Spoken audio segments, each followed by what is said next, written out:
Channel English major. मैं नूपुर गोयल आज आपके साथ फिर से हाजिर हूँ अपने लिटरेरी टर्म्स के टॉपिक के साथ। लास्ट 2 वीडियोस में मैंने आपको लिटरेरी टर्म्स पढ़ाए थे, जिसका आज मैं आपको एक तरह से पार्ट 3 लेकर आई हूँ, क्योंकि मैंने आपको बताया था लिटरेरी टर्म्स एक बहुत ही लंबा टॉपिक है जो एक ही बार में कंप्लीट नहीं होगा। तो इसलिए आज भी मैं लिटरेरी टर्म्स का ही टॉपिक आपको एक्सप्लेन करूँगी, डिस्कस करूँगी। तो चलते हैं अपने लिटरेरी टर्म्स की डेफिनेशन एग्जाम्पल्स के साथ। आज का मेरा पहला टॉपिक है essay. An essay is a loose sally of the mind, an irregular undigested piece, not a regular and ordinary performance. तो ऐसे आपका बेसिकली क्या होता है, loose sally of the mind, ठीक है, इरेगुलर होता है, अनडाइजेस्टेड होता है, नॉट अ रेगुलर और ऑर्डरली परफॉर्मेंस। मतलब ऐसे में आप ज़रूरी नहीं है कि रूल्स रेगुलेशंस को फॉलो किया जाए, इरेगुलर होते हैं, कोई परफॉर्मेंस की ऑर्डर नहीं होता है, ठीक है। बेकन स्पीक ऑफ ऐसे एज डिस्पर्स मेडिटेशन। बेकन ने ऐसे को क्या बोला, डिस्पर्स मेडिटेशन। मतलब क्या होता है, इसमें 1 बाय 1 आपके आइडियाज़ आ रहे हैं but not a well organised way. कोई भी एक तरीका, मतलब कंसिक्यूटिवली आपके पास 1 बाय 1 नहीं आते हैं, जैसे सीरीज़ होती है 1 बाय 1, वैसे नहीं है। आपके पास आइडियाज़ आ रहे हैं बट एक कंसिक्यूटिव वे में नहीं है, वेल ऑर्गेनाइज्ड वे में नहीं होता है ऐसे। The term has been derived from French word essai, which means attempt. तो इसका ऐसे ही फ्रेंच वर्ड से ये टर्म ली गई है, जिसका मीन्स है attempt. Montaigne wrote the first official collection of essays, इसका है एसीज इन 1580। मॉन्टेनियर जो कि पॉइट है, उन्होंने सबसे पहले इस टर्म को यूज़ करा था। His writing has a stream of consciousness organization that doesn't follow a structure। मतलब जो ये stream of consciousness का मतलब क्या होता है कि doesn't follow a structure and he expresses the importance of looking inward at oneself, pointing to the essay's personal nature। stream of consciousness का मतलब क्या होता है, not follow the rules or structure, ठीक है। तो इस बेस पे ये ऐसे लिखा जाता है जिसमें आपका कोई लेंदी भी होते हैं, कोई रूल्स रेगुलेशन इसमें ज़्यादा फॉलो नहीं होता है। ये आपकी टर्म हो गई ऐसे, ठीक है। और नेक्स्ट आपका आता है novelette. Novelette a work of fiction shorter than a novel but longer than a short story. ये टर्म आपकी बहुत इंपॉर्टेंट है, जो कि एग्जाम में पूछी गई है कि which term is known as a shorter than a novel. जो नॉवल से छोटी होती है, नॉवल से साइज में छोटा होता है, उसे हम क्या बोलते हैं, novelette. But longer than a short story, और इसमें आपकी रोमांटिक थीम्स भी बहुत ज़्यादा होती हैं, ठीक है। तो इसको हम बोलते हैं नॉवेलेट, जो कि आपका किसका टर्म पार्ट है, प्रोज का, नॉट अ पोइट्री। ये भी क्वेश्चन आता है, नॉवेलेट का है, प्रोज से ये है, नॉट अ पोइट्री। नेक्स्ट आपका आता है irony. Irony is a literary device that occurs when there is contrast between what is expected and what actually happens. It can be used to create humor, surprise or deeper meaning, ठीक है। तो irony basically क्या होता है, double meaning. What is expected and what actually happens, कि जो हम expect कर रहे होते हैं एक्चुअली में वैसा होता है या नहीं होता है, ठीक है। तो इसमें क्या होता है, actually basically it has 2 meanings. इसमें 2 मीनिंग्स होते हैं, what the speaker intent and what the listener makes out of it, कि स्पीकर जो बोल रहा है और लिसनर क्या समझ रहा है। When the opposite happens of whatness intent in the result is irony situation. क्यों, जब रिजल्ट आपका ऑपोजिट आए, जैसा आप सोच रहे होते हैं उसके ऑपोजिट आपको रिजल्ट मिलता है, तो वो आपका होता है आयरनी। तो इसके एग्जाम्पल्स हैं आपके वॉल्टेयर, ये आपके पॉइंट है, Swift Gibbon, Henry James and Thomas Mann are supreme आयरनिस्ट।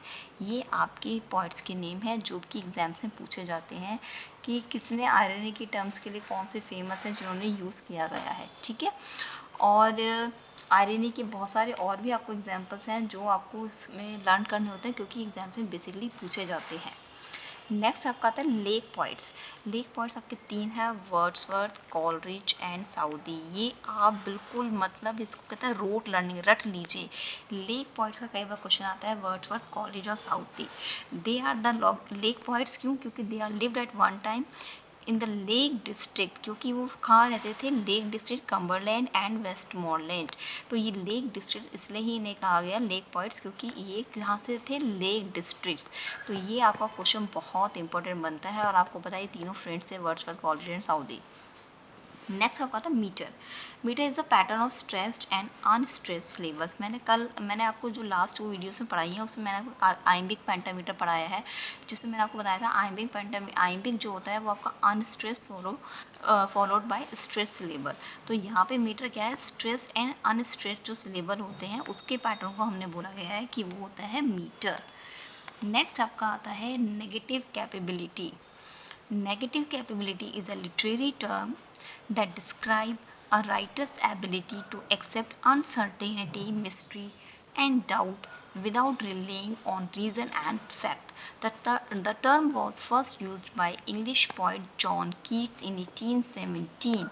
It shows detachment and objectivity. तो आपका जो नेगेटिव कैपेबिलिटी है ये एक लिटरेरी टर्म है जो कि जिसमें कि राइटर डिटैचमेंट शो करता है, अलगाव, दुखी। तो जॉन कीट्स ने सबसे पहले इस टर्म को यूज़ करा था और उनकी जो एक ऑड है ऑड टू नाइटिंगेल है ना, तो उसमें और एक आपका ode to Grecian urn, John Keats की फेमस आपकी ओड्स है जिसमें नेगेटिव कैपेबिलिटी का यूज़ किया गया है। इसमें बेसिकली क्या होता है, प्रॉब्लम्स होती है, कोई सॉल्यूशंस नहीं होता है, ठीक है, मतलब डार्क होता है, मतलब अंधेरा सब जगह, दुखी, उदास, इस तरह की जो होती है नेगेटिव सारी जो आपकी थिंकिंग होती हैं, इस तरह से जॉन कीट्स ने इस टर्म का यूज़ किया है। नेक्स्ट आपका आता है new classicism. The term neoclassicism is applied to any school which follows classical rules and moral. It is an attempt to revive in literature the classical qualities of balance, proportions, and restraint. The publication of Wordsworth की एक है lyrical ballads in 1798 mark the end of the new classical time period. तो आपका क्या है, this poem ended new classicism and began the romantic age. तो यानी कि न्यू क्लासिकल एज के बाद आपका कौन सी एज आई थी, रोमांटिक एज। आपको पता होगा कि वर्ड्सवर्थ जो है वैसे भी रोमांटिक एज से बिलोंग करते हैं। और न्यू क्लासिकल एरा जो था उसने 3 जनरल्स एराज को ब्रोक करा था, तोड़ा था। कौन सी, restoration period, Augustan period and the age of Johnson. तो new classical literature was a response to the enlightenment, मतलब it embraces logic and reason instead of imagination and focused on the individual. तो पहले की जो Ira's थी आपकी, जो Augustan था, रेस्टोरेशन पीरियड था, उसमें आपका क्या था, इमेजिनेशन पे दुनिया रहती थी। मतलब बाद में जब न्यू क्लासिसिज्म आया तो उसमें क्या हुआ कि लॉजिकल्स, मतलब कि समझो बात को, ये नहीं कि बस किसी ने कह दिया और रोना शुरू, इस बात पे फोकस नहीं किया गया, लॉजिकली बताया गया कि ऐसा क्यों होता है। तो इस तरह से ये it is a age of enlightenment, यानी कि एक कहता है ना कि एनलाइटमेंट हुआ, मतलब तुम्हें सारा धुंध हट गया, अंधेरा हट गया और प्रकाश और रोशनी हुई। तो new classicism is known as a enlightenment, ठीक है। और रोमांटिक एज इसके बाद स्टार्ट हुई थी। वर्ड्सवर्थ की लिरिकल बैलेट जो है it is marked at the end of the new classical time period and these are begin the romantic age, ठीक है। तो ये मैंने आपको आज कुछ टर्म्स एक्सप्लेन करी हैं। I hope you like my videos. Thank you for watching my video. Please subscribe my YouTube channel English mashup. Bye bye.